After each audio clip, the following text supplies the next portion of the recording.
Hi, everybody.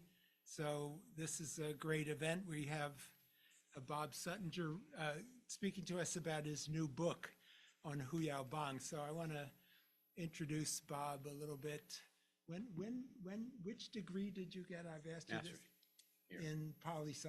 In comparative politics. So in 1970. 75 is when I was finally granted. So Bob got the MA degree in poli-sci here in 1975. So I'm hearing, and so I was here then. I came here in 1971. So Bob was one of the first group of students that I interacted with. I want to say one of my first students, but I'm afraid if I say that, he's going to contradict me. And then after that, he went into, you correct me if I get something wrong, but he went into the CIA and as a China analyst and had a very, very distinguished career and rose up to the level of National Intelligence Officer for East Asia and served in the National Security Council when Clinton was president. And so now he's retired, which I think is very lazy behavior on the part of somebody who was my student. But he has spent a lot of recent time doing this research that is not easy to do on the great Chinese leader Hu Yaobang. And he's now finally come out with this great book from Harvard University Press, which is, very prestigious press for things like this. So we're lucky to have him here to introduce the book and to persuade you all to shell out money to buy the book. So for people who are online, there's a Q&A box down at the bottom of your screen. So that's where you want to enter those questions, and I will, when Bob's done talking and we do Q&A, then I'll have a look at the Q&A and convey some of those questions to him. So thank you for coming, and let's hear what you found out. Thank you, Andy. Well, thanks to all of you for showing up on this great day. Especially thanks to Julie Kwan and Susan Anthony, who helped set this up, and especially to my lauscher and good friend of 50 years, Andy Nathan. Thank you. More than 50 years have passed since I first set foot on the Columbia campus. I was fresh out of uniform, 2 weeks out of Long Binh and Cu Chi in Vietnam, still looked more like a soldier than a student. I rented on the east side because I'd lived with rats and roaches for a year and I didn't want to do it anymore. I took the subway to Columbia, got pretty well lost on an urban campus, and I found myself barricaded from Kent Hall by student demonstrators who had sort of put their hands on the ground and locked arms and said, "You can't go in." And I said, "Oh, yes, I can." And I said, "You can try to stop me, but I promise you won't succeed." And I had virtually no hair. I have no hair now, but I'd waited a year, 2 years to come to Columbia, and I wasn't going to wait any longer to start classes. So I did. I got past them, studied with Martin Wilbur, Loretta Pond, Roger Yue, Mike Oxenberg, and eventually Andy Nathan. And that summer, I got a job as an intern at the Central Intelligence Agency through Mike Oxenberg, who got a lot of friends there. In my second year here, Mike Oxenberg left Columbia for the University of Michigan. He arranged a scholarship for me to follow him out there, but I declined it. I got married instead and followed my wife out to Hong Kong and Malaysia, where I spent 2 years. I worked on a master's thesis for Andy during that period. And after I finished it, I decided academic prospects didn't look so hot. So I joined the CIA and terminated my graduate education with a master's degree in comparative politics. So this is still a bit of a homecoming for me. And he's probably a bit annoyed that I didn't pursue a PhD, but I had an interesting career in the CIA, nearly all of it working on China issues. So now I'm coming back to my roots, carrying the fruit of 10 years of research and writing. It's called The Conscience of the Party, Hu Yaobang, China's Communist Reformer. The Conscience of the Party is in fact a prequel to the book I wrote at Brookings in 2004, which was called Beyond Tiananmen, The Politics of U.S.-China Relations, from 1989 to 2000. Both books were supported by the Smith-Richardson Foundation. Both books are historical in intent, chronological in format. Both have political theoretical implications and observations, but neither one of them would probably pass muster in a modern poli-sci course. Both are research-heavy, and both were overly long first drafts. It seems my CIA training in writing brief, concise papers for busy senior policymakers was discarded almost immediately upon my leaving the agency headquarters. I had been chief of the domestic policy branch of the China division of the Directorate of Intelligence during most of Hu Yaobang's career as CCP chairman and general secretary, and we paid a lot of attention to his rise and fall. But I did not use those papers, although I subsequently found most of them in the FOIA section of the agency's website. I didn't use them as source material because I didn't want them to kind of pollute my research. I didn't want to have my conclusions all set out before I even went about it. I covered Hu Yaobang's final few months as general secretary in Beyond Tiananmen, but I didn't pay much attention to his personality, his politics, his attitudes, his associates, his enemies, successes, and failures. I tried to make up for that in this book, which is based almost entirely on open source material in the Chinese language, published in the PRC and also particularly in Hong Kong. For 16 years after his death in April 1989, until his 90th birthday in 2005, Hu Yaobang was a non-person. You could not mention his name in the Chinese media. There were no books about him. There were no commemorations, no photos, no historical anecdotes, no family remembrances, nothing. Only after the old cadre who had brought about his downfall in 1987 had themselves gone to see Marx, as they put it, and after Jiang Zemin had reluctantly let go of his power, as did Hu's story reemerge in 2005. Hu Jintao, who was not a relation but was a subordinate to Hu Yaobang from their days in the Communist Youth League, acquiesced in the slow motion rehabilitation, but all the heavy lifting was done by Hu Yaobang's loyal staff, subordinates, and family members who wrote books, articles, and especially after 2006, contributed to an online network devoted to contemporary history, including CCP history. Yanhuang Chunqiu was a magazine at that time. It had been established in 1991, I believe, by an old general. It was the banner publication for anybody interested in CCP history, or any history for that matter. It was a magnificent magazine. And it was in reading those articles that I felt like I was standing on the shoulders of giants. Men like Li Rui, Shen Zhihua, who was just down in Washington, Han Gang, Wang Haiguang, Xu Qingquan, Shan Baoxiang, Zhang Liqun, three of Hu's children, and especially Gao Hua, who was a remarkable historian who died much too early.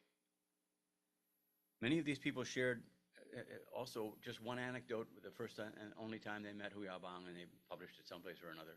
And it was always interesting because they were so struck by his personality and what kind of a leader he seemed to be. And the grieving for Hu Yaobang in 1989 was genuine. This was no weeping in front of Mao's casket. This was the real thing. So there was an ocean of material and open source works in the Chinese language, and I was sort of overwhelmed by it because at this point I was just a foreign devil reading a foreign language, and I didn't start reading that language till I was 21. So I had a lot of making up to do. So I want to cover 4 issues today. First one is who was Hu Yaobang? And this isn't the old baseball routine. This is a question, who was this guy? So my version of the story of Hu Yaobang's life is this. Born and raised in a Hakka peasant family in eastern Hunan, one of 4 children of 12 who survived adulthood, just under 5 feet tall, just over 100 pounds, very heavy Hunan accent, high squeaky voice. He walked 12 miles to and from elementary school, but he was brilliant. He started learning characters when he was 3, and his uncle who named him, he never changed his name, by the way. His name was given to him by a second uncle, and it just happened to be, to have a sort of a patriotic connotation to it, so he kept it. He didn't go to a fancy school, didn't go to military school, didn't go to France. He studied in a small school that he had to walk to about 12 kilometers away. But his education was cut short by warlord forays through Hunan province, which was central in the 20s, when the Chinese Revolution was just beginning to blow out. And everybody that wanted to go north went through Hunan. Everybody who wanted to attack south went through Hunan. And so it was a very difficult place to get an education. So at the age of 14, Hu Yaobang became a revolutionary. His family had been involved in rural affairs. Mao's teachings had certainly gotten into Hunan. Mao was from Hunan, so and not from that far away. But he was too small to be a soldier, so he became an agitprop specialist, agitation propaganda specialist, who gravitated toward the Youth League. He went on the Long March in 1934, and he was sick most of the way, or wounded, or somehow or another almost. He shouldn't, by all stretches of the imagination, he shouldn't have made it. But a couple of his old friends put him on a horse for a while, and he managed to make it all the way to Yan'an in 1935. And he helped Mao there. Mao discovered him because he spoke a Hunan accent the first time he talked to him. And he said, "Oh, just a little guy." But he was very fond of Hu because Hu was, as I say, a very good student, sat right up at the front when Mao was giving his lectures. And he became an acolyte of Mao. And he was also involved in writing pamphlets and in weeding out potential Kuomintang spies in the various schools in Yan'an. There was a lot of suspicion at that time at Kangda. And he worked in the Central Military Commission because Mao wanted him to. He worked with a man named Ye Jianying, who was one of Mao's senior generals, one of his most talented negotiators, and a man who was also Hakka, and he and Hu Yaobang got along very well. After the Japanese surrender, and the CCP's part in the anti-Japanese war was a relatively minor one, and Mao has in fact thanked Japan for attacking China on several occasions because it diverted the Kuomintang from attacking the communist enclave in Yan'an.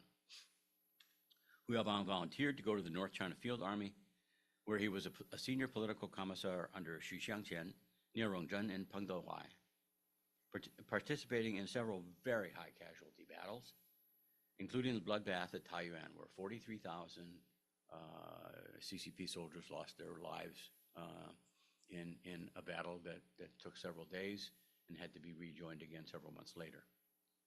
Eventually, he ended up in Sichuan as a sub-provincial administrator in North Sichuan under the control and the direction of Deng Xiaoping.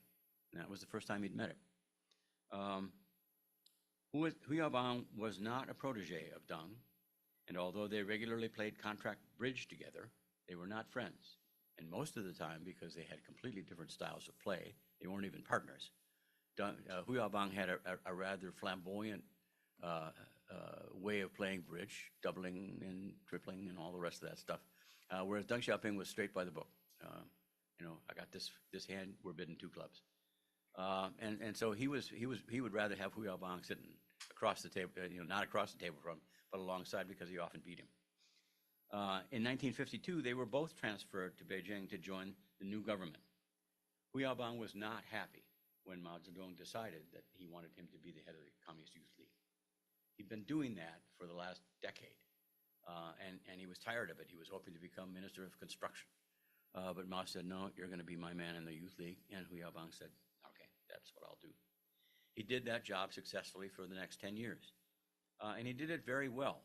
He trained a cadre of people to learn how to train, organize, do all kinds of different work. The Youth League it about tripled in size during the period in the first few years that Hu was there, simply because he was such a terrific organizer.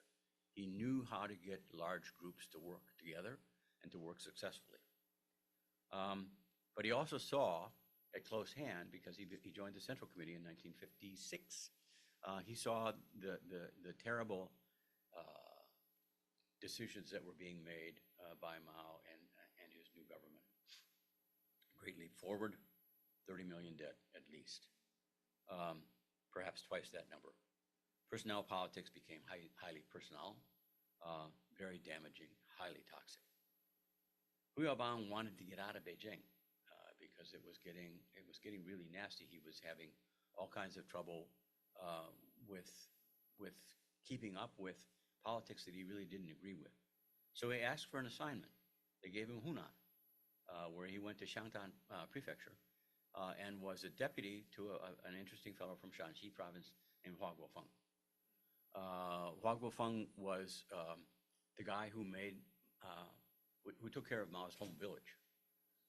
But Shanghai had been hard hit by the Great Leap, and Hu Yaobang was determined and dedicated to restoring agriculture there, and that was what he considered to be his main goal. Well, Hunan had already at that point fallen into highly difficult factional fighting, and the first secretary of the province and the second secretary weren't getting along. Nobody knew who Mao favored, and Hu Yaobang was being called back to do youth league work again, so he went back to Beijing. He was supposed to be there for 2, he was only there for a year.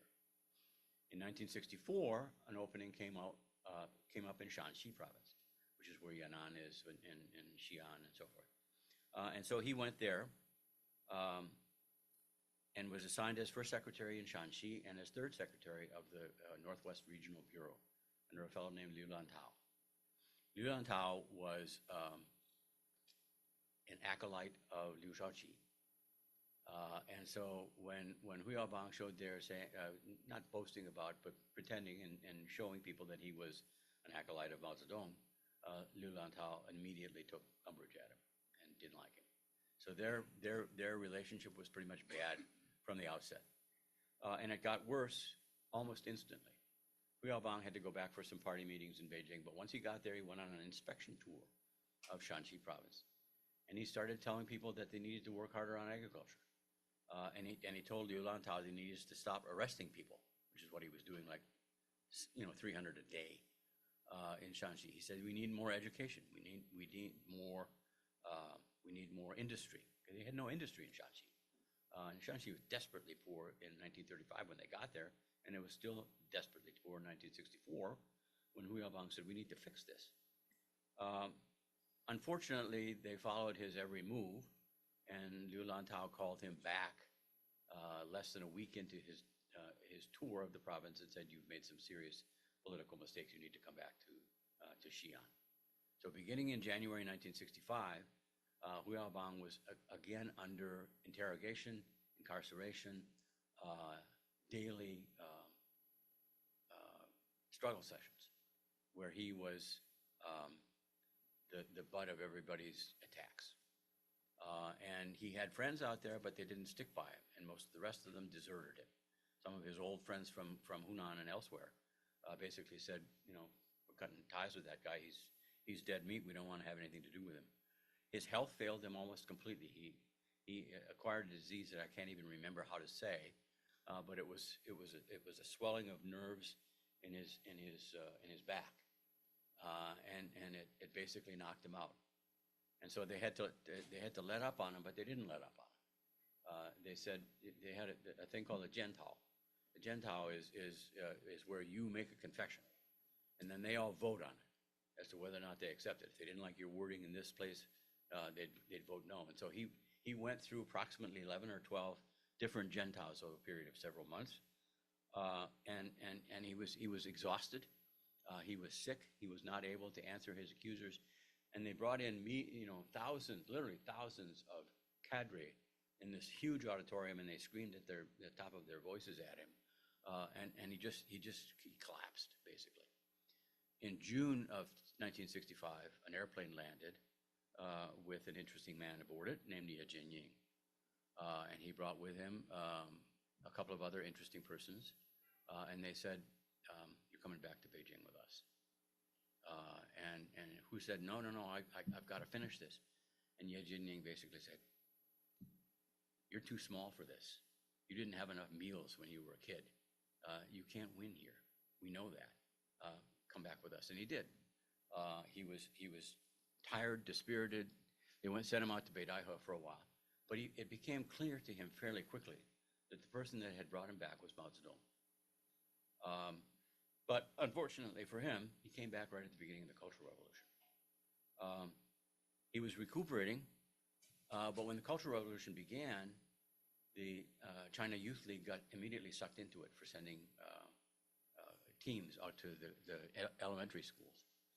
And Mao didn't like that. He came back from Wuhan after swimming in the Yangtze River in July of 1965. And then he called, sort of at the snap of his fingers, a Central Committee meeting at which he criticized Hu Yaobang for allowing the China Youth League to go off to the elementary schools where they were a dismal failure. By this point, the Cultural Revolution was beginning to blow out of control. Beatings were beginning in all of the schools. Deaths were beginning to occur. And the government was really sort of falling into disarray because nobody knew what Mao wanted. Whether Mao knew what he wanted or not is immaterial because he just kept the Cultural Revolution going. It was disorganized. It was inchoate. Hu Yaobang was one of the first of the Central Committee members to be incarcerated. Mao said Hu Yaobang made a serious mistake and he should be punished. That night, the Red Guards came for him, took him out of his home, took him back to CYL headquarters near Tiananmen Square, and they put him in a cowshed, what was called a Niupang. And there he was interrogated every day, and he was not allowed to go home. His family was not allowed to see him, and it was just they began to beat him in late 1966, and in some cases, they threw garbage at him, and at one point, when Mao was meeting with Red Guards in Tiananmen Square, they were beating the hell out of Hu Yaobang back in the CYL. And he was beaten probably 10 or 12 times in late 1966, often with belts, often with wooden staves, often until his face was bloody. They shaved his head. And they did everything to him but kill him. And he was a tough guy. His health wasn't good, but he was 100 pounds, 5 feet tall. There wasn't much of him to hit. So he refused to knuckle under. And then suddenly Mao changed his mind. He wanted to have the final plenum of the 8th Congress, which started in 1956, be the one that threw Liu Shaoqi out of the party. And he had already basically purged most of the Central Committee at that point. So they needed to call on the sort of the alternates. So Mao said, "How about Hu Yaobang? He grew up as a young revolutionary child. Let's bring him." So they brought him to the 8th. They literally came to the Niupang, picked him up, took him to the Jiangxi, not Jiangxi Hotel. No, I know. Jingxi Hotel. Thank you. And there he shows up in his prison clothes, and they said, "Go home, get dressed, say hello to your kids, and then come back to the plenum." But he knew what he had to do, which is when the resolution came up, throwing Liu Shaoqi out of the party for life, criticizing him as a scab traitor, all the rest of that stuff. He raised his hand, and he always regretted it thereafter because he knew, as did everybody else, that Liu Shaoqi was not guilty. But he had some hope of becoming a member of the 9th Central Committee, but he refused to knuckle under to Kangsheng or to Jiangqing, and they voted him out. So he didn't go to the 9th Central Committee. He went to the meeting, but then two weeks later, he was in a labor camp in Henan Province, where he spent the next 2 years, and literally hard labor. They had nothing there. This is a land of mud and mosquitoes. And he and the entire Youth League senior leadership were all sent down there to do hard labor. Hard labor they did. He got ill again and had to have some surgery, but they sent him back. And he didn't actually get out until the Lin Biao incident in 1971, when Lin Biao crashed his plane in the Mongolian desert. That's in the book if you want to talk about it some other time. It's an interesting incident. So Hu Yaobang didn't have a job for another 3 years after he got back. He just sort of sat in his house and he read old books, read new books, and thought about what had happened to him. And he knew that all of the mistreatment that he had received had the approval of Mao Zedong. He knew that all the crazy ideas that had floated about during the Cultural Revolution came from Mao Zedong. And he didn't rebel at that point in time, but he kind of had some serious second thoughts about what he was going to do. But before he had any chance to do that, Deng Xiaoping was still at that point under house arrest. And Mao brought him back in 1975 to do some, because the government was a shambles. And he said, all right, I want you to fix this. Ye Jianying recommended Hu Yaobang to be one of his assistants.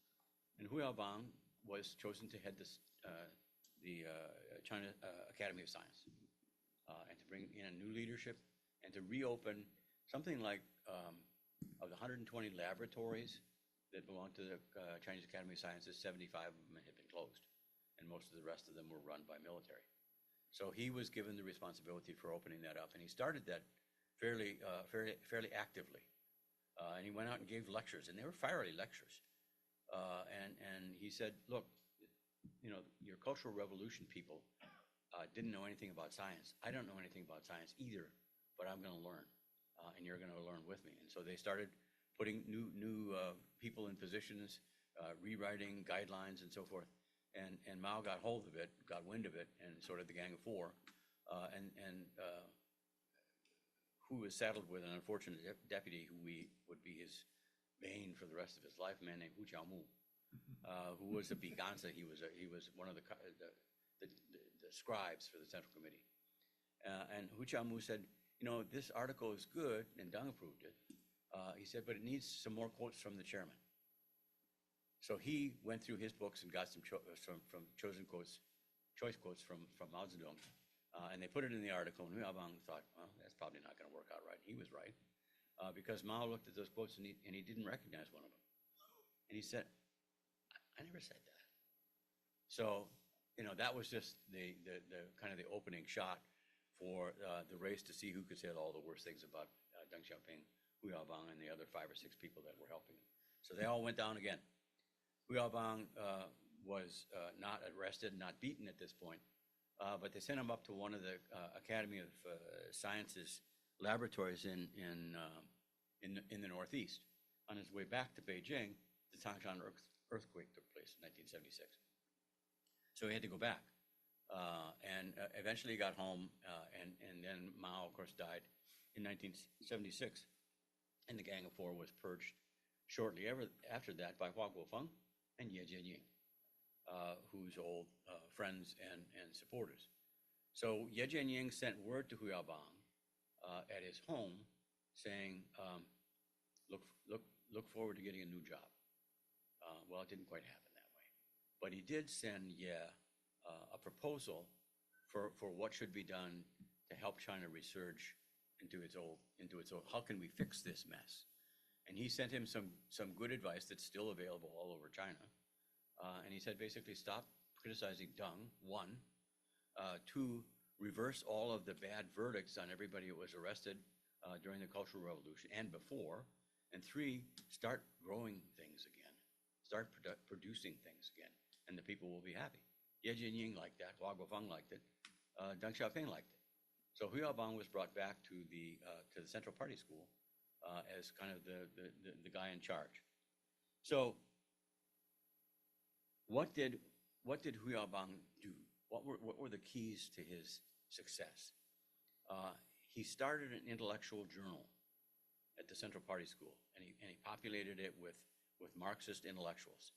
And they basically started looking at the party's guiding lines that were being considered at the Central Committee meetings. And they said, you can't say continue the revolution. They said, we finished the revolution. You can't use that term anymore. They found all kinds of faults. And of course there was a huge uproar about it. But Hu Yaobang stuck to his guns. Ye Jianying approved it. Hua Guofeng was not so sure of what he wanted to do, and Deng Xiaoping didn't understand what they were talking about. But he was very good at organizing things. One of the first targets of his people was that they wanted to fix was fixing all these bad verdicts. And they went to the organization department, which is the personnel department of the Central Committee. And they said, look, the guy that's in charge of that now is a former soldier of Lin Biao's. He was an acolyte of Kang Sheng, who was the worst thing that ever happened to the Chinese Revolution. So let's get him out and put Hu Yaobang in, which they did. Hu Yaobang immediately reorganized the organization department, And within the course of a year, he reversed verdicts on somewhere in the neighborhood of 550,000 cadres who had been purged during the Cultural Revolution, including almost 4 million of their family members, who, of course, because their main breadwinner was in disgrace, the family was in disgrace too. They couldn't get jobs, they couldn't go to schools. There weren't any schools to go to, but so he basically just said, get this done. He read thousands of letters on his own, and the most important thing that he probably did, and he doesn't get credit for it, in 1978, he was still head of the organization department, and the party was thinking about holding its 11th plenum. Third plenum, the 11th Central Committee, which of course has been a very famous plenum because it was the one where Deng Xiaoping said, we're not going to pursue the revolution anymore. We're going to grow things. We're going to produce things. We want to improve people's livelihood for modernizations. And Hu Yaobang said, well, there's some other things that need to be taken care of at the same time. And so he brought a lot of the material that he was collecting in the organization department on hundreds and hundreds of cadres who still had not regained their positions, who were still in jail, who were still in disgrace. And he put them before another old gentleman named Chen Yun. Chen Yun was Deng's superior in terms of cadre rank. He outranked Deng. And they wanted to bring him back too, although Mao had fired him as well. And they did. And he said, these are what we're going to work on first. And they did. And in the November work conference before the plenum, they brought all these people back out. And as a reward for Hu Yaobang brought all the material that they needed. He had all the files. So he said, you need to get this guy and this guy and that guy and rehabilitate him. So many of these cadre were grateful to him for his organizational skills. So they said, we want you to be Secretary General, not General Secretary, Secretary General of the party and head of the propaganda department. He couldn't have had a worse set of jobs laid on him if he'd asked for it. Because those were the most divided and still fighting the Cultural Revolution in the propaganda department.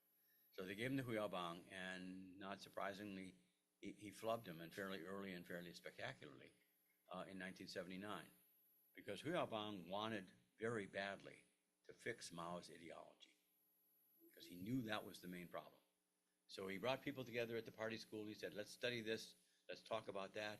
He ran campaigns, he ran articles in the newspapers, he ran all kinds of things to get people to think about, why did the Cultural Revolution last 10 years? Who started it? What was the reason for it? And why did the Gang of Four come up from Shanghai and make such a mess of things? And people were answering those questions fairly honestly, and there began to be an undercurrent of anti-Maoism in some of the universities. And Hu Yaobang decided at Ye Jianying's suggestion that they would have a major meeting on propaganda, which they did in 1979. And it was, we still can't get the documents from that because it was a free-for-all. Mao Zedong's reputation took a huge beating because all these old intellectuals came out and they said, that man was at fault for everything that went wrong in China since 1964. And they wrote articles and they screamed at each other. And where was Deng Xiaoping at this point? He was in the United States, visiting with Jimmy Carter and trying to get Carter's support for the Vietnam War. So he didn't want to be bothered with that. But Hu Qiaomu, who was Deng's writer, said, you won't believe what's going on here. You've got to come back and stop this. Well, he came back at the regular time. And he gave, at the end of it, what was called the Four Uphold speech, which is you've got to uphold the party, Marxism, Leninism, Lao Tzu thought.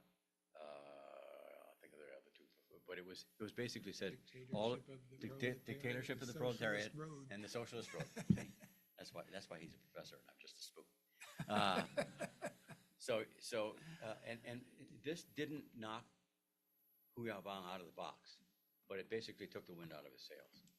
And from that point forward, Hu Yaobang was in a struggle for how the party was going to be run. And Deng Xiaoping, who at that time was, I think, his early 80s, and Chen Yun, who was 82, and Peng Zhen, who was 84, and all these old guys that Hu Yaobang had gotten out of jail came back and were the bane of his existence. Because, even though they were supposedly not supposed to interfere in government politics, they did it anyway. Wang Zhen, Keynes and everything. he was walking around telling people, you gotta do this way, that way, you can't say that. And they were all fiercely loyal to Deng Xiaoping. They were not at all grateful to Hu Yaobang for getting them out of jail. And anytime there was a disagreement, they always supported Deng and Hu Qiaomu. Hu Qiaomu decided he hated Hu Yaobang, and he tried to get him fired. And Hu Yaobang kept bringing up supportive ideas for how to actually do modernization, how to do reform. He began to actually think about what we needed to do to reform the party. First of all, recognize your mistakes. Second, don't make them again. Third, release all those people from prison that you put in jail for breaking those regulations. And fourth, get busy and get down to work. And then he told them, stop hitting each other over the head with things, stop sticking labels, stop arresting people, and let's see what we can do to work together. It was a progressive, not only ideology, but approach to fixing the politics. And Chen Yun tried to have him fired. And Hu Qiaomu was perfectly happy with that. Who saved Hu Yaobang? Yeah, Jin Ying, who was in a hospital bed at that point, virtually on his deathbed. But he brought Hu back, and Deng finally said, all right, we'll let him stay. And he also supported Zhao Ziyang at that time.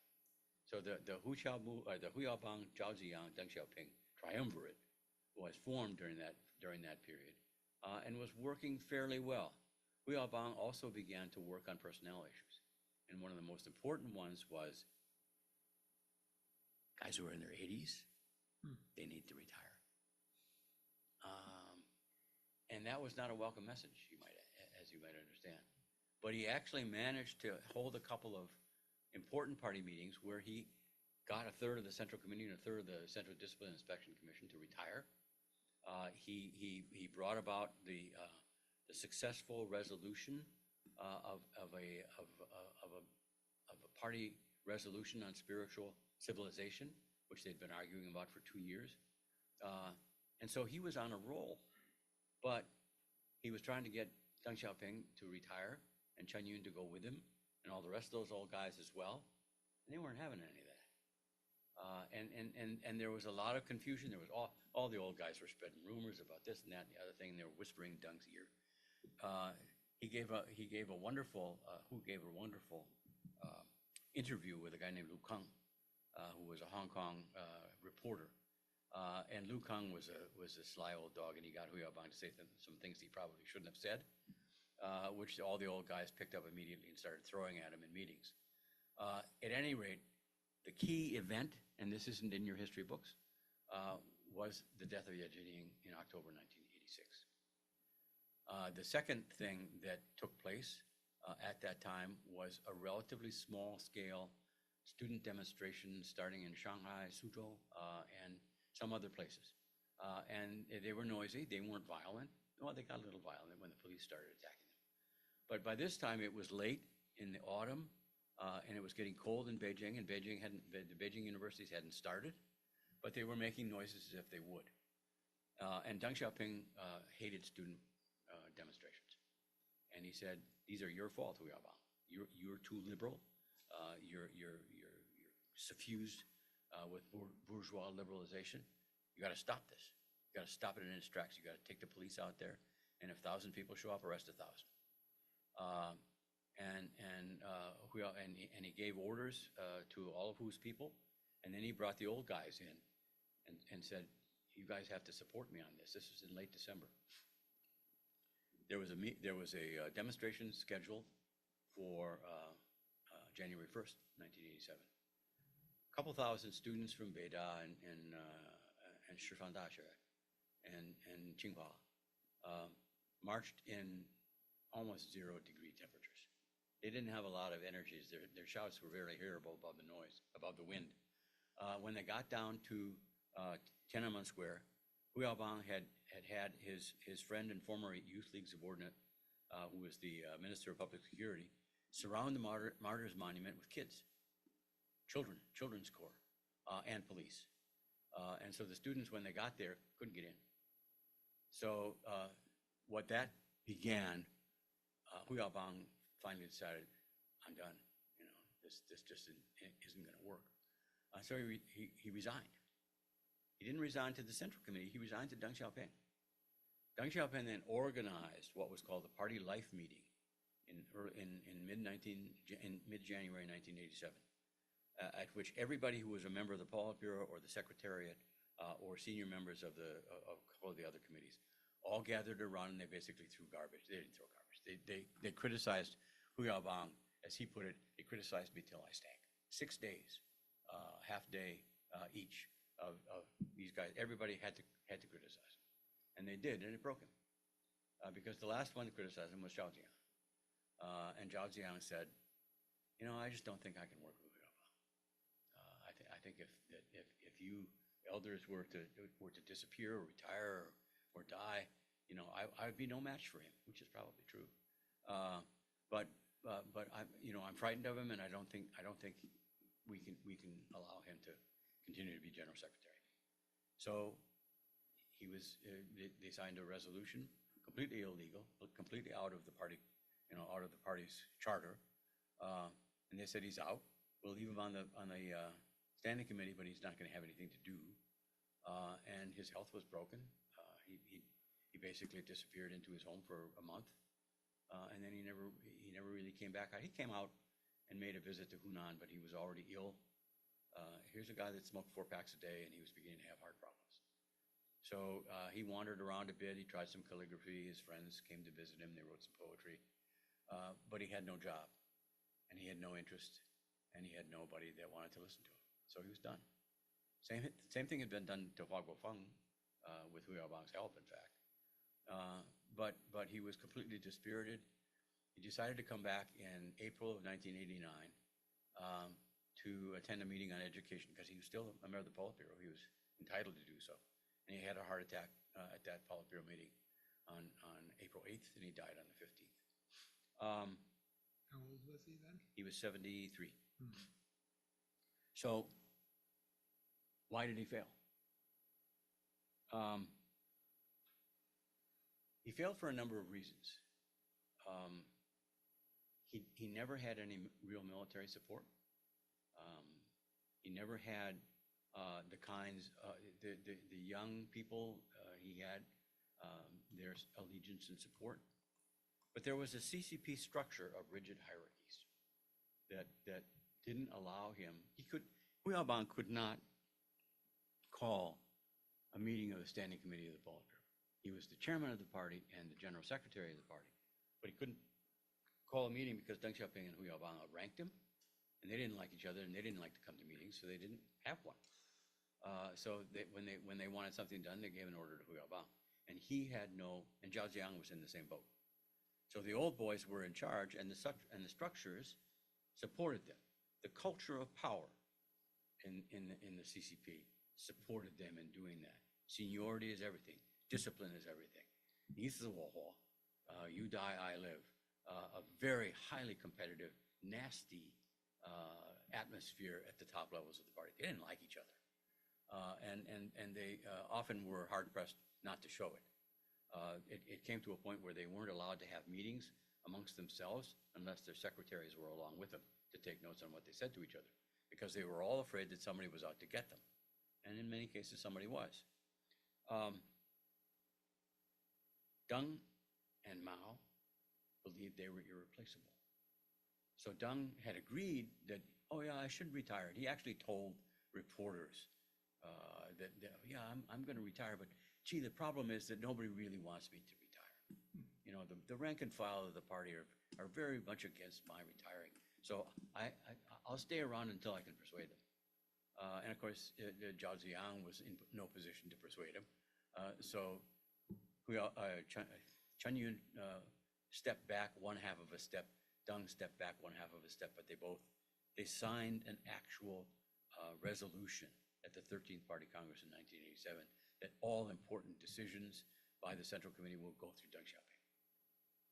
And that came up during the Tiananmen demonstrations because Zhao Ziyang briefed Gorbachev on it when he came to visit. And that didn't win him any friends. Patriarchy, what I say goes. You just simply cannot question somebody's orders. And if he outranks you, you know, you're done. And you've seen this continues to this day. I mean, when Xi Jinping goes out and talks to the people, which isn't very often, he'll stand there and a bunch of them will stand in a semicircle around him and he'll, count off on his fingers and so forth. Li Keqiang, for example, who was the premier for a while, went out and talked to them sort of face to face. Hu Yaobang went everywhere. He visited almost 2/3 of the 2,300 Xian counties in China during the period when he was Secretary General. He loved to sit around and chat with the peasants. He had advice on what trees that they should plant, but he wanted to listen to them.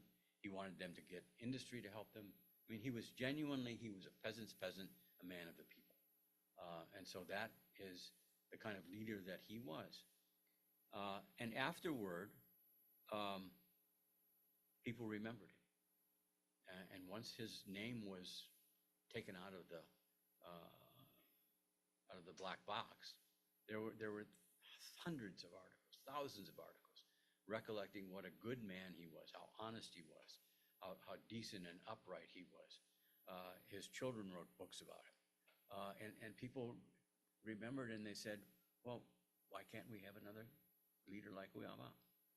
And that's the question that I'm going to kind of conclude with, because I want to tell you a little story. Xi Jinping doesn't want Chinese people to read this book.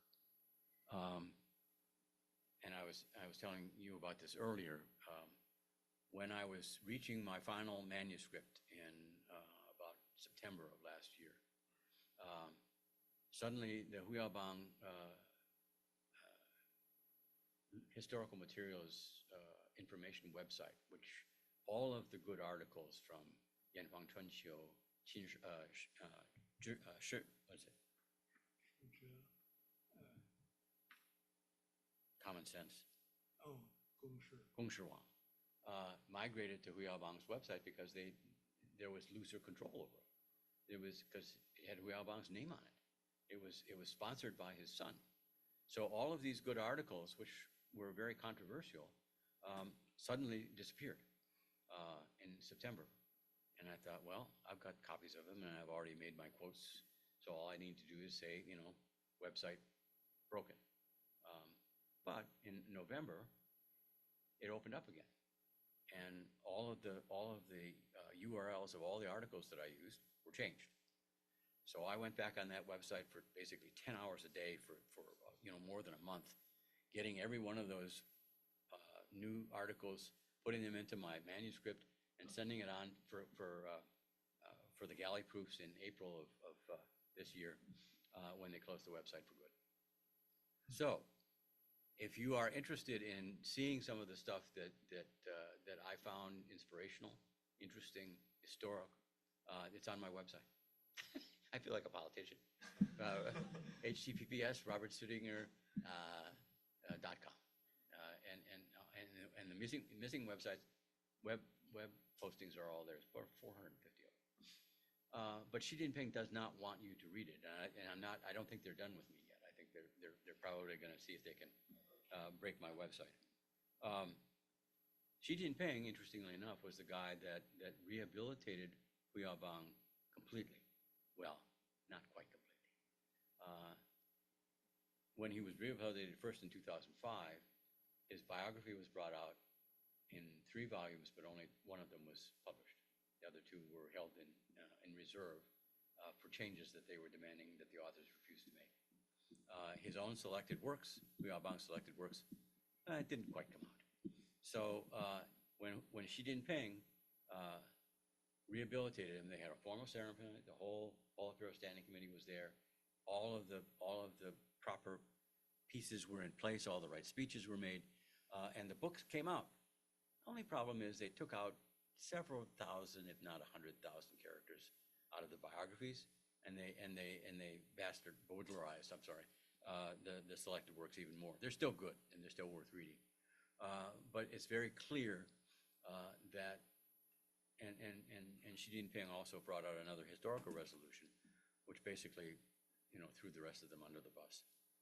And so Hu Yaobang now hardly even gets a mention in Xi Jinping's speeches. And his works have disappeared, his websites are closed. and Hu Yaobang is again silenced. I'm hopeful that I can help to break that silence. So that's my spiel. Questions are more than welcome. Thank you.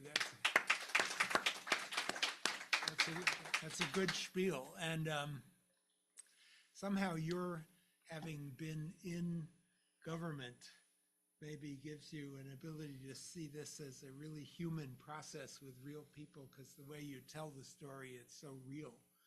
Whereas from the poli-sci point of view, everything is abstract and numbers and nomothetic propositions and causal mechanisms and stuff like that. So it's a good thing that you didn't go on in a PhD.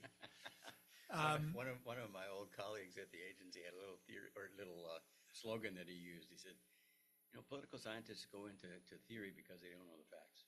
Yeah. And I tend to agree with that.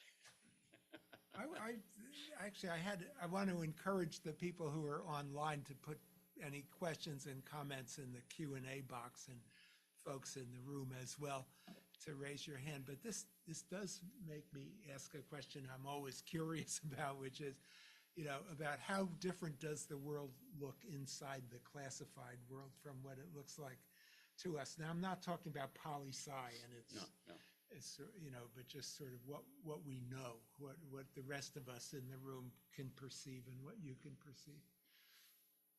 Because you brought it up. It's not about I'm sure I your probably book. shouldn't have, but I have had I developed late in my career a reputation for being a very firm supporter of open source intelligence.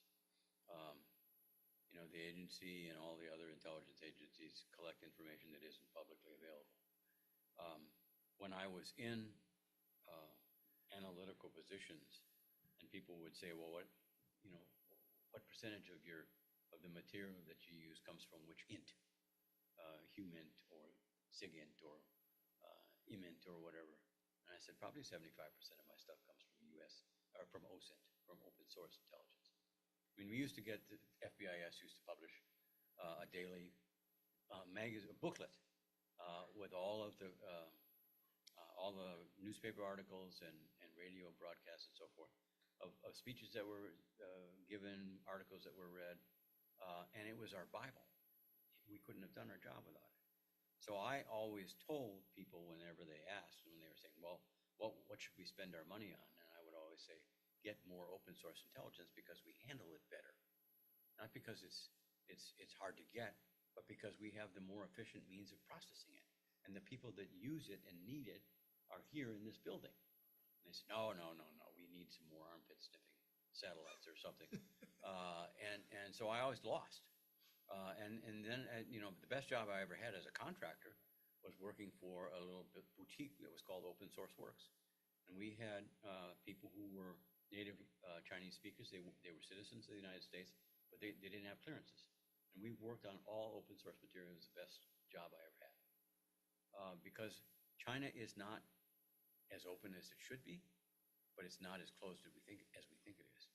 If you know where to look, if you look for the historical stuff, if you look for the biographies, look for the gazetteers, look for some of the obscure statistics, you can learn a lot.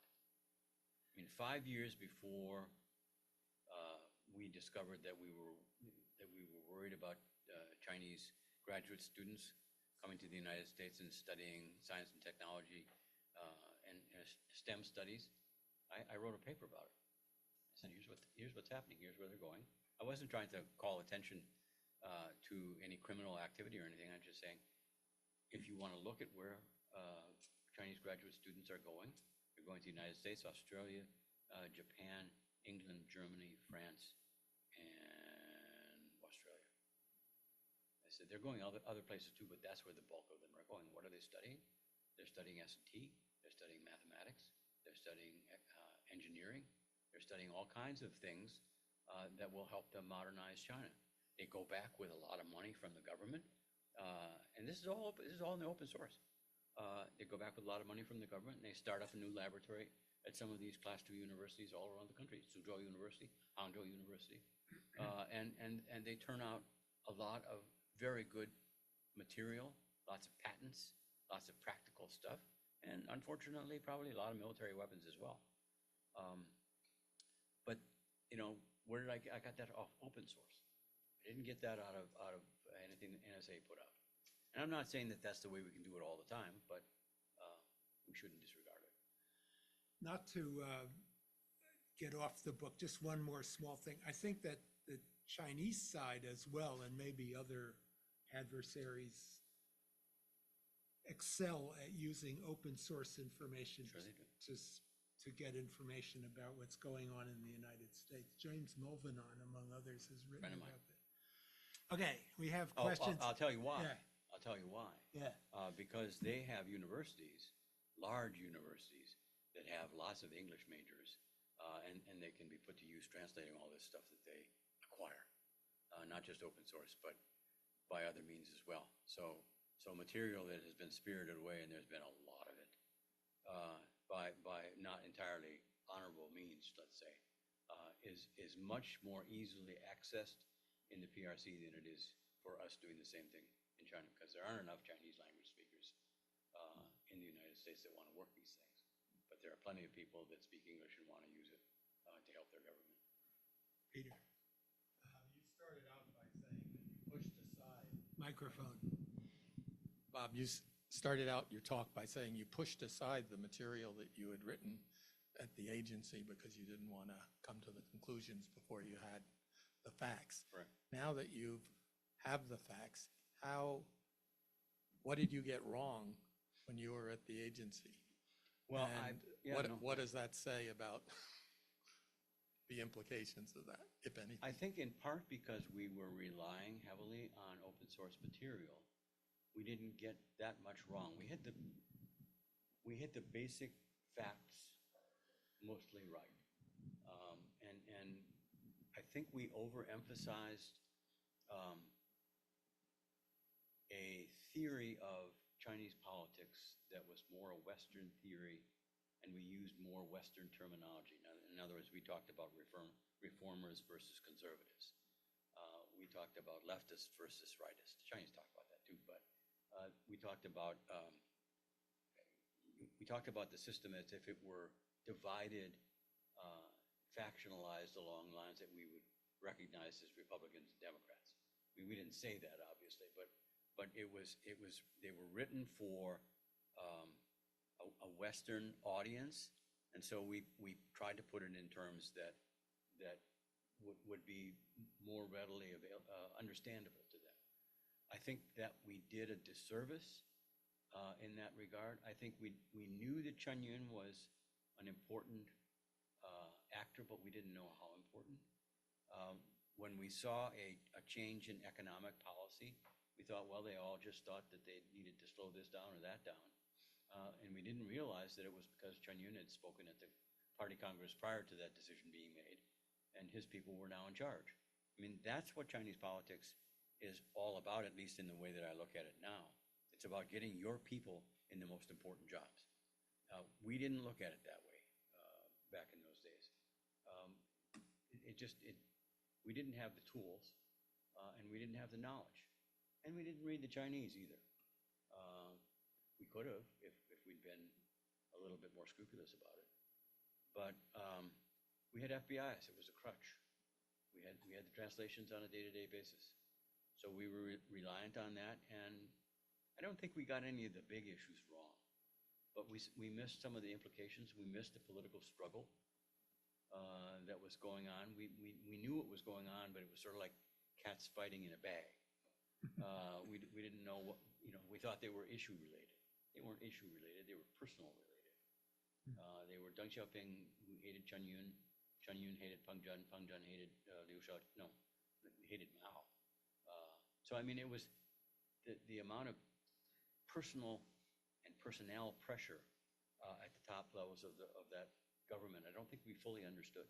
We thought they were all comrades, and they probably had differences of opinion on issues, but they'd work them out. No, they couldn't work them out. So I think we missed that. Let me take one from the Q&A here from Jeremy Ademan. Why was Hu rehabilitated in party memory under Xi and not before when power in the previous, before she was still passed on more fluidly with changing secretary generals. Do you understand that Yeah. question?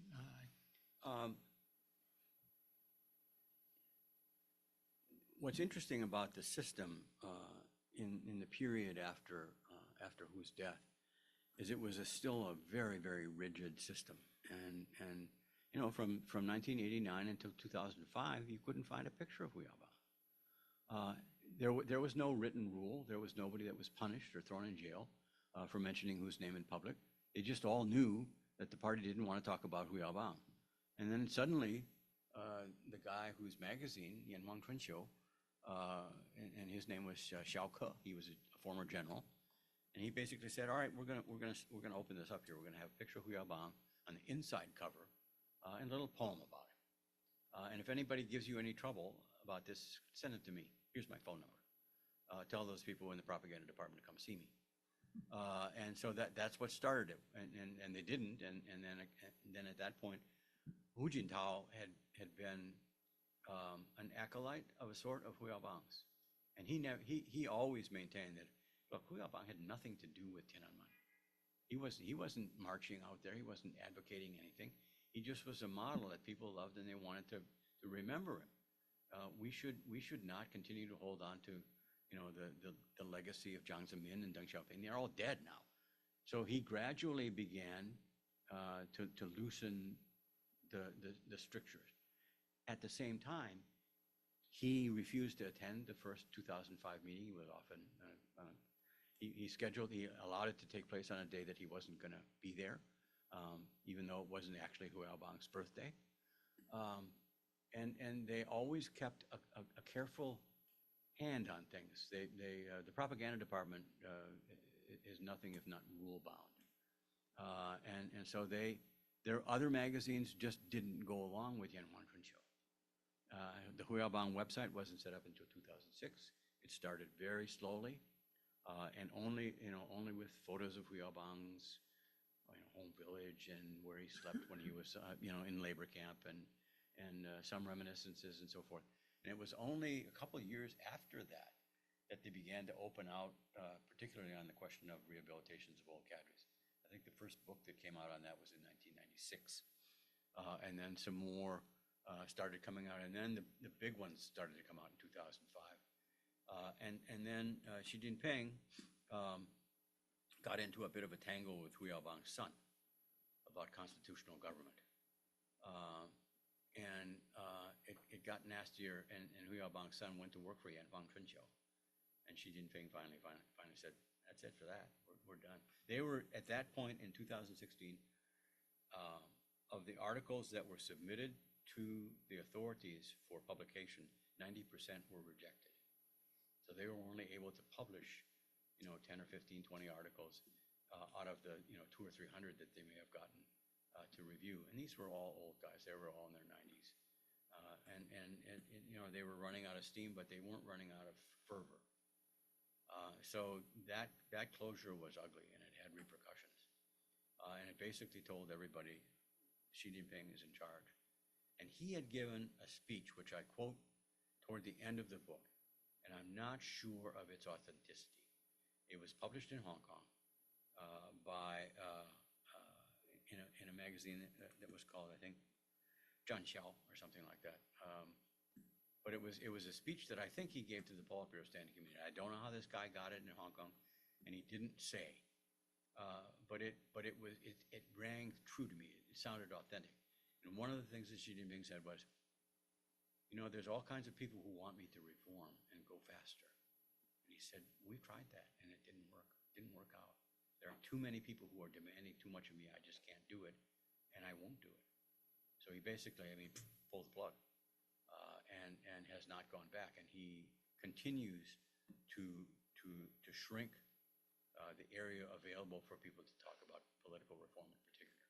And now even economic reform, the third plenum that took place in June was almost a joke because it really didn't have any reform in it at all. So the term reform, which Hu Yaobang used to personify, is now basically dead. They won't say that, but it is. See. I have a simple question. Do you think that, I'm sorry. I have a simple question. Do you think Hu Yaobang, as we say, the conscience of the party, his peril is a destiny for him? He didn't have any narrow opportunity to have a happy ending. To have a high what? Have a happy ending. Well, that's an interesting question. I mean, when I look at it in retrospect, which is the only way that I can look at it,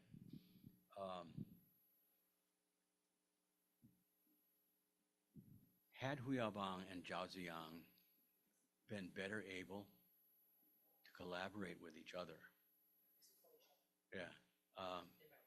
they might have been able to pull it off. I mean, 1985 and 86 were sort of a turnaround. Because in 1983, 84, they had the spiritual pollution campaign. There was all kinds of attacks against Hu and Zhao, but they turned them back. How did they do that? They used the secretariat. They used the people in the ministries to say, well, economic work, we don't have any spiritual pollution. We don't have any spiritual pollution in science and technology. We don't need to worry about that. And then Hu Yaobang was able to say, well, I'm going to Japan and I don't want any spiritual pollution articles while I'm gone. And so the only people that were pushing it were Hu Qiaomu and Deng Liqun. And they were, Deng Liqun was so eager to have Hu Yaobang's job, it was almost written on his forehead. So it seemed as if they figured out how to use the bureaucracy. How do you put together? I mean, Wu Guoguang has a couple of wonderful books out, and he talks about the paper chase, basically about the importance of doing documents. And at I think it was the 6th plenum of the 12th Central Committee in August and September of 1986, Hu Yaobang and his secretary Zhang Bijian basically ran that like their personal hobby horse, and they put down, they brought people in, they rewrote documents, and they gave them to Deng Xiaoping and Chen Yun, who were sort of, I mean, they were limited by their age at this point. Everybody knew it, but at the end, Deng Xiaoping turned on Hu Yaobang and sort of said, "We're going to pursue spiritual pollution until the end," and that sank Hu Yaobang right on the edge of his most complete victory at the 6th plenum. Deng Xiaoping just shot him out of the water. So was it foreordained as long as those old guys were in charge? Yes. I mean, Deng was never good. One of the rumors was that Deng had offered Hu Yaobang to be the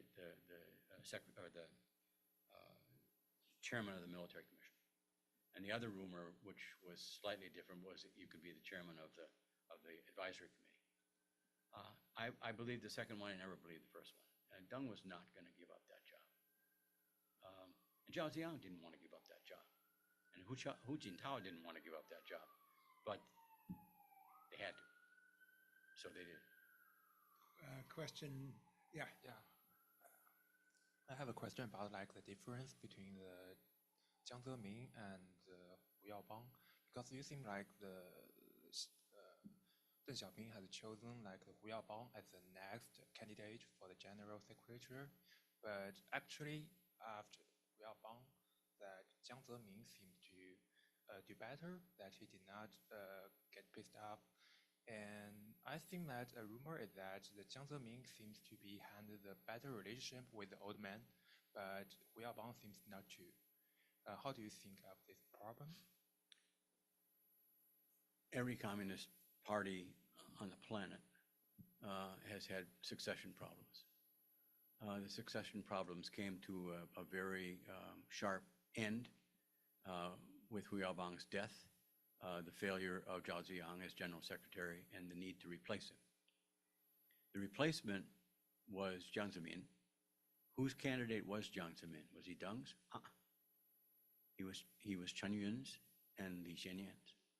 And Deng was in a position, I think most people don't realize, and I write about it sort of circuitously in both books, that Deng was in a weakened position after Tiananmen. His reputation was low. And he wanted, what's the guy's name from Tianjin? Li Ruihuan. He wanted Li Ruihuan to be the general secretary, and Chen Yun and Li Xianyan and others said no. So he could not do it. So what happened then was what was referred to as a skip generation succession, which means that you, Deng Xiaoping, cannot name the next general secretary. We're going to name that person. But you can name the one after that.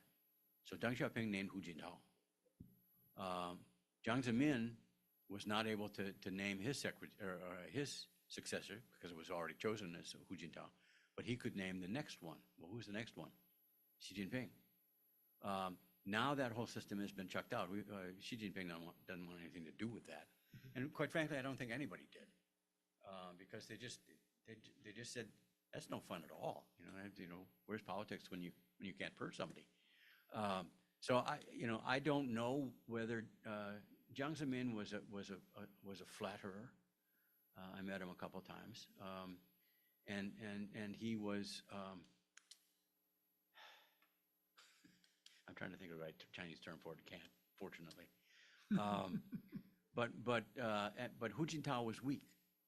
Hu Jintao came out of the Youth League. He surrounded himself with people who were good administrators, who were honest and decent for the most part, who knew how to work with their fellows, who didn't have much by way of military background.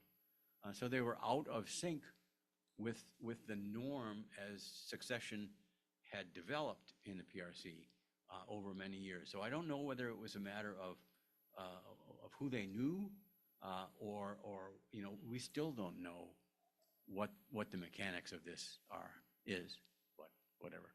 So talking about the successor problem, do you think that there's a committee that decide that, or there's just a person that's a secretary to decide that this next person to be the chairman?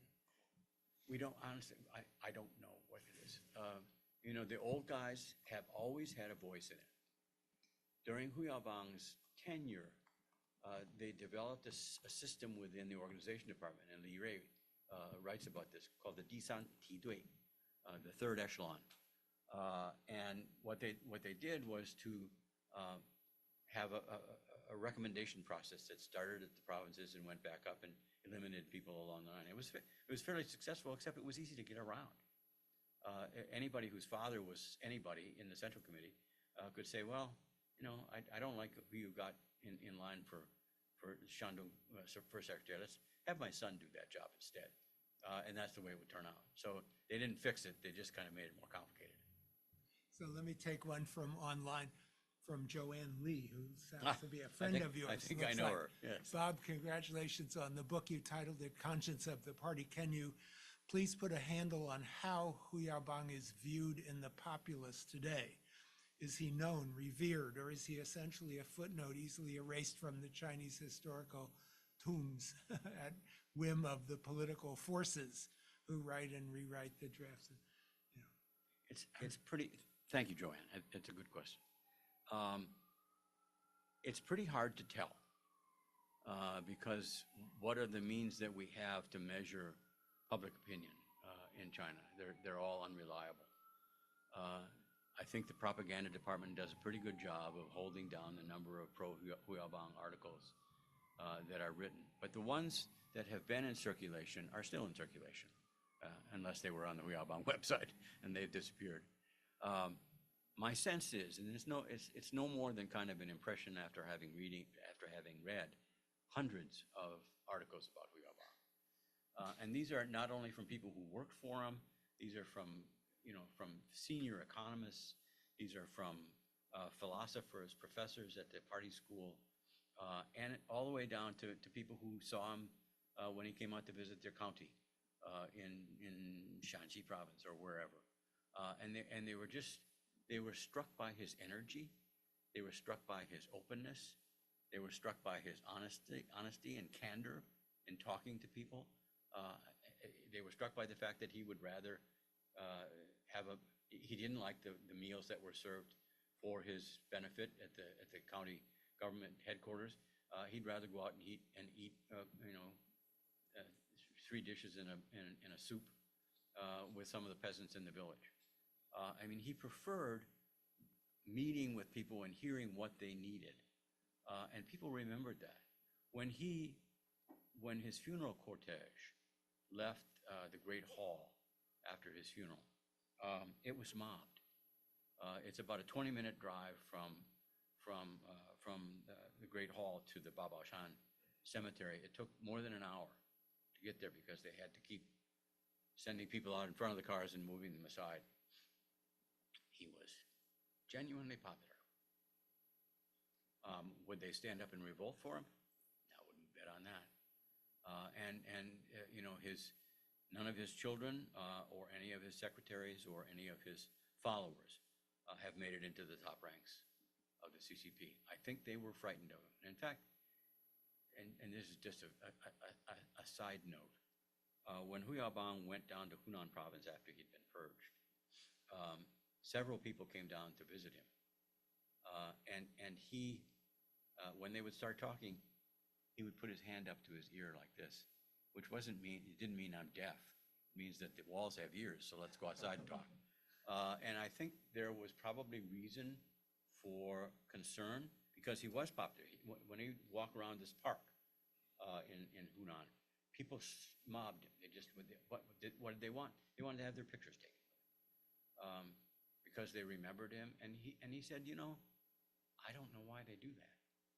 He said, I don't know why they think so highly of me. Because, I mean, in his own view, he was a failure. So I think that memory remains alive. Simply because, you know, Deng Xiaoping is now kind of a bad guy. Zhao Ziyang is widely disliked. Mao Zedong is hardly mentioned anymore, and Xi Jinping is a guy that everybody loves to hate. So, you know, in many ways, the leader complex is fading, and it's hard to see how Xi Jinping is going to find a successor, which is, you know, is a serious issue, because he basically has burned that bridge behind him. So we don't know how it's going to work out. I want to ask a question and link it to two questions from the web. So my question is, what did Hu Yaobang believe? What you describe, you know, he had this very turbulent life and so on, but you said he was a great reader and thinker. So was he, everything was for sort of pragmatism that we got to get people back to work and produce agricultural products and whatever it takes? Or was he sort of a reformist that we need to liberalize this system and not have abusive leaders like Mao? Or was he a Marxist with some of the views of some of the Marxists that he sort of liberated, who discussed Marxism in a new way in the Leland Wushu Hui in 1970, whatever it was, 77 or 9. Or, you know, what, did he have a coherent body of thinking? I honestly don't think he did. So let me add to this, these guys. So anonymous attendee says, because this relates to it, are there any leaders today who echo Hu Yaobang's message for reform? Because we generally think of him as a reformist, but what does that mean? Were there other historical reformists? Oh, geez, my Zoom keeps turning off and then were there, but anyway, were there other, it's Zoom upgraded, so now it's worse. The other question was whether there are other people in history of the party. So, you know, was he a reformist, first of all, or is there anybody who thinks like him? Thank you. Well, Were there other historical reformists other than Hu Yaobang with similar weight or influence in Chinese society from the party? No. On that question, I mean, reform, as I indicated earlier, is one of those words like strategy in English that no longer has any real meaning. And you could call anything reform and you can get away with it, but you don't have to mean it. Hu Yaobang got in his worst trouble in 1983 when he gave a speech that echoed Deng Xiaoping's four modernizations approach, but he said everything has to reform. Reform is an attitude. Reform is not a set of policies. Reform is an attitude that you take toward your work. And that attitude has to be, we're going to do this right. If we make mistakes, we'll fix them. We're not going to throw anybody in jail because they don't agree with us. We're going to let people speak their minds, and we'll debate things before we decide them. And so, I mean, if that is an essential sort of philosophy of reform, he had that. And Hu Qiaomu tried to have him fired literally within 2 months after he made that speech. And so he had to disavow it. He didn't really disavow it, but he had to just sort of, whoa, that ain't gonna work. Was there anybody that pursued reform with the kind of alacrity that Hu Yaobang did? Zhao Ziyang certainly didn't.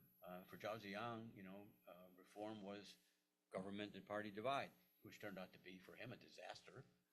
And the other one was price reform, which also was a disaster. So, I mean, the problem was that nobody really understood it. Nobody really knew what reform meant. And I don't think, Deng Xiaoping called himself the chief architect of reform before I think he ever had any idea what that meant. So it became whatever he wanted. And most of them didn't work.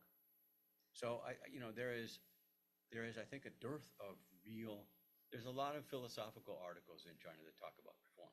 And particularly in the early 2000, there's a lot of stuff that you could find which involve fairly intricate theorizing about reform and how to do it. Hu Yaobang used Marx and Engels as his go-to resources. And I think he probably did that because he wasn't any longer comfortable with Mao. He knew that Lenin was a tyrant, and that Stalin was a brute, and he didn't really think. I mean, I hate to do this, and I apologize. I don't know what Hu Yaobang thought, and I don't want you to think that I know what Hu Yaobang thought. But if I were to guess at his trend of thinking, I would say that he was against dogmatic thinking altogether, whether it was Mao's, Stalin's, whoever.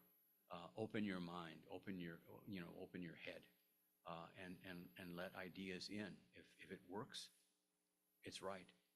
And he had a campaign, which I didn't mention, but it was this whole campaign about the criterion of truth, which sounds ridiculously obscure to anybody outside of China. But it was extraordinarily important, which was you can't just come out and wave slogans at me. You can't just shout things at me and say this is truth. Just because Mao said it doesn't mean it was true. You need to be able to prove it in practice. You need to put it into practice, and then if it works, it's truth. And that was it's a very pragmatic attitude, which the Communist Party has always hated. But that was what, and he needed to call for that without calling for it directly.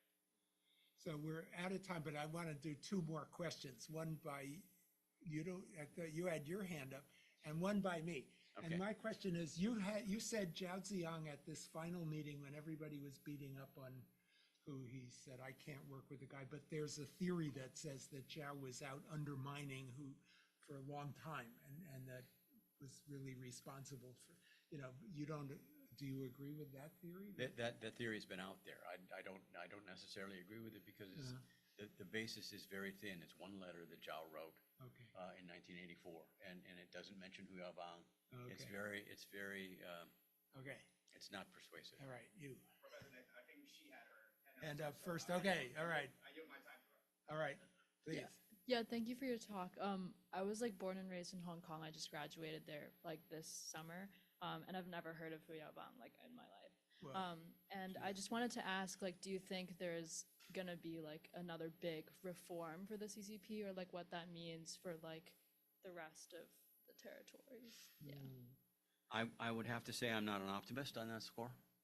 I think that the road traveled backward in the last 10 years, 12 years under Xi Jinping has been so thorough, and the atmosphere for even thinking about reform is so squeezed that it's hard for me to see where it will come from. Yet at the same time, there is among Chinese people a desire for something better, for a system that works better, that's organized better, that's more for the people, of the people, by the people, whatever you want to call it.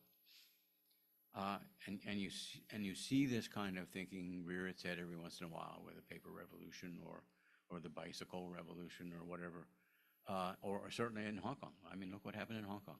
Who would have expected that? I don't know how long it will take for that movement to reemerge. I simply don't know. Do I hope for it? Sure. But I don't see it. And the surveillance system, I mean, the public security apparatus in China is overwhelming. It's everywhere. It's now taking over foreign policy. It's taking over. I mean, the whole Politburo Standing Committee now is basically all security thugs. So it's hard to see where that's going to raise its head. And I have no predictions that I would confidently make on that score. Like I say, I'm hopeful, but I'm not confident. So time is up. So thank you so much, Bob. Great. And if you guys want to still have questions, I think you can surround him as the masses did to Hu Yaobang. It's great.